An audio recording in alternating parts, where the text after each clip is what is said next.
Okay, so then we'll move on and we'll get to the what I'm calling the Ten Commandments for understanding Old Testament narratives. So the first one is that we look for eternal truths that are true for all people at all times. So we want to find something that we can say as we try to find an application from the story, we want to find something that we can say this is going to be true for all people at all times, no matter where you live, no matter when you live. Secondly, an Old Testament narrative usually illustrates a doctrine that is taught elsewhere in Scripture. Okay, so again, it functions as an illustration for a doctrine that is taught somewhere else.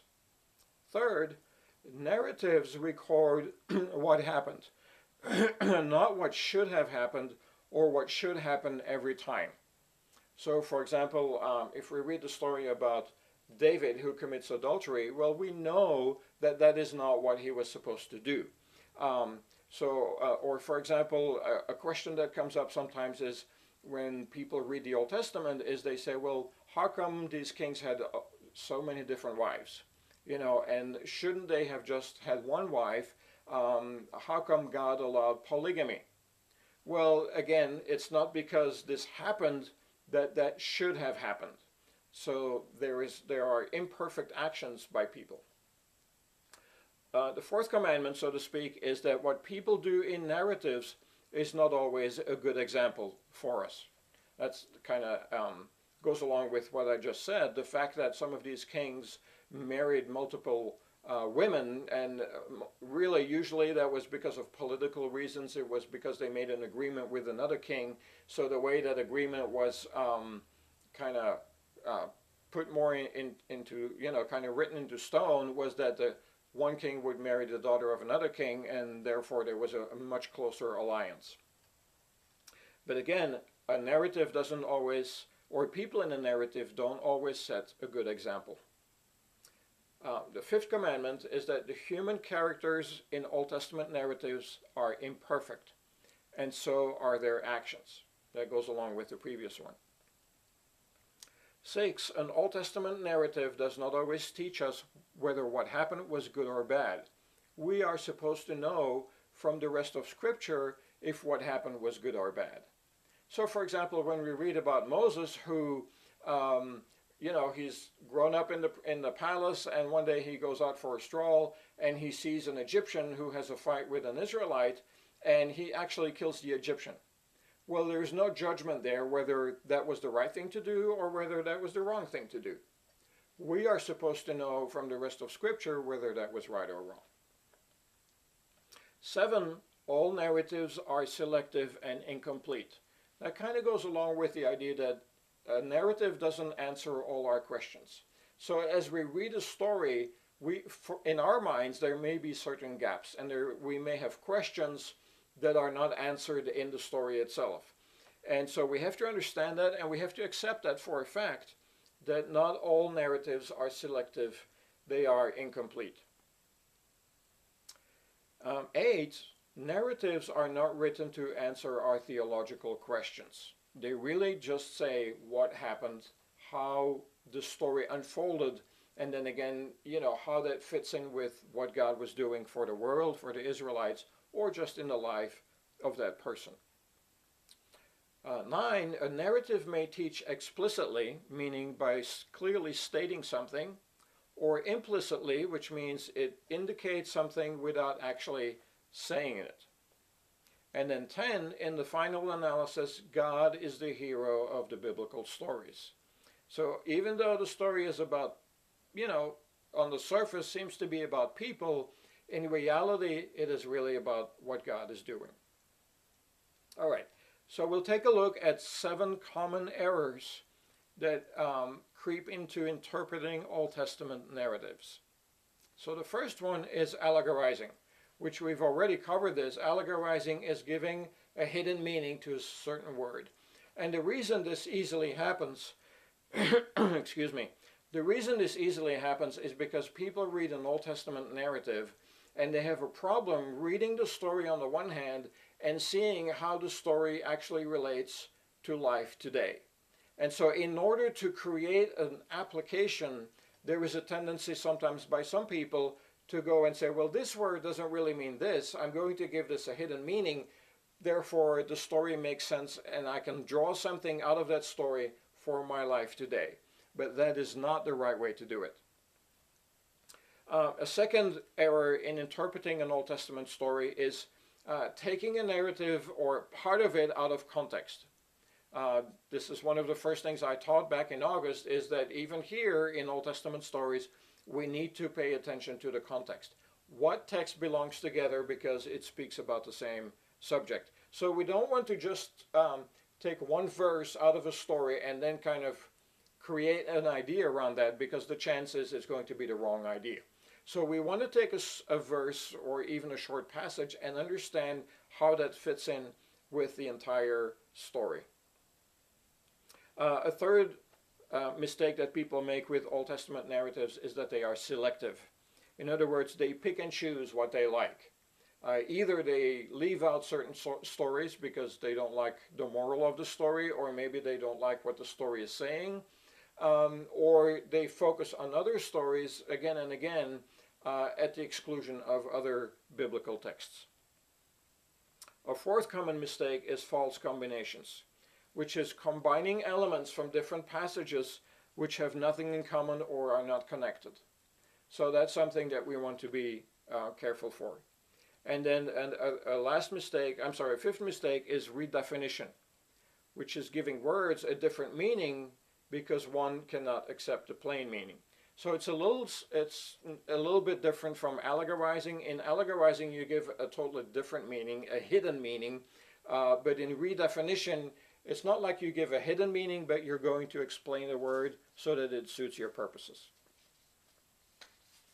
A sixth mistake is using extra-canonical authority, meaning using authority from outside of the scriptures to interpret the scriptures. Okay? This kind of goes together with the books, we've talked a little bit about that, the books that we do not consider canonical, that we do not consider to be inspired by God.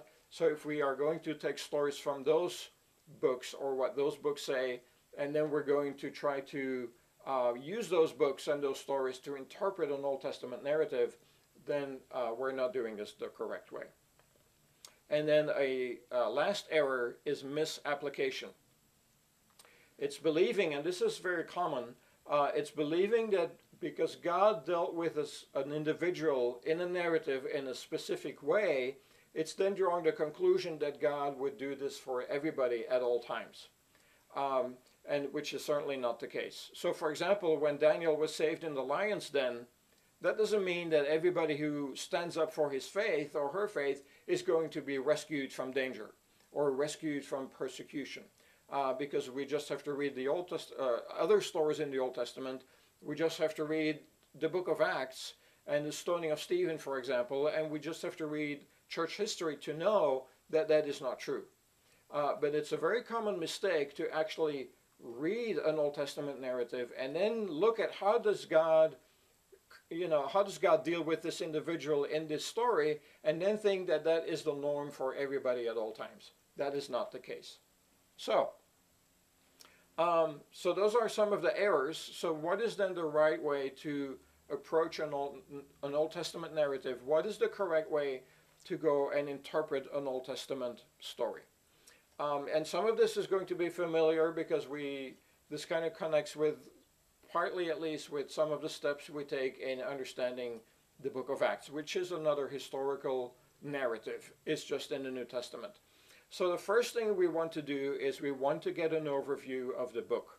You want to read through the book in one or several settings. Now, I understand, for example, Genesis has 50 chapters. So that may be too much to just read through this in one setting.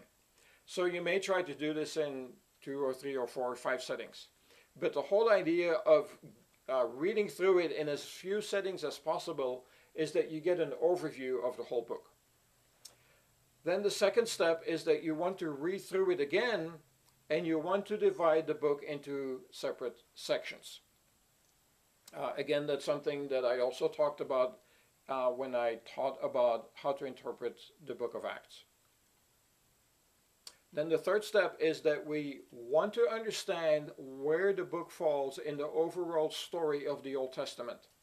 So, for example, if we're going to read through the book of Joshua, then we have to understand that Joshua begins where Moses has just left off.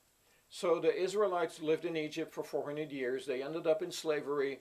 They cried out to God, and then God led them out of Israel with Moses' leadership. And they spent 40 years in the desert. And then when the book of Joshua begins, the Israelites are actually at the border at the border of the promised land.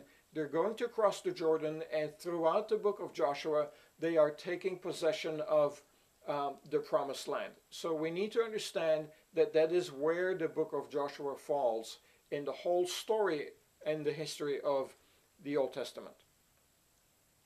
Okay, then the fourth step is that we try to gain insight by reading an introduction to the book that we're reading in. So, for example, if you're reading in the book of Joshua, you would want to go read an introduction either in your study Bible or in some of the websites I've talked about, like studylight.org.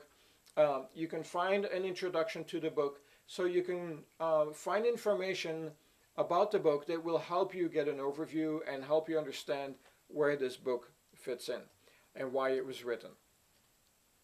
Then the fifth step is that as you read smaller sections in the book, you have to try to understand how those smaller sections connect and relate to the overall story in the book. So, for example, Genesis is really, it's the book of beginnings. That's what Genesis means. So it's the beginning of mankind. It's the fall of Adam and Eve. Sin enters into the world, and then sin really quickly spreads. And for example, when we get to Genesis chapter 6 through 8, we get to the flood story. So we need to understand, if we're going to read the flood story, we need to understand how that fits in with the overall story that we find in the book of Genesis. So sin is rampant. God is going to judge the world, but in his mercy, he finds Noah and his family, and he's going to spare them. It's very interesting that as soon as the flood is over, well, one of the first things that you notice is that sin still creeps up its ugly head, and still sin is still there. It's not really taken care of. 6, when we interpret Old Testament stories, we want to pay attention to the cultural background, because the cultural background will help explain customs, actions, and reactions. So there are a lot of things that we might look at a story and say, well, I don't understand why these people did this. Well, a lot of it is going to be related to the culture of those people.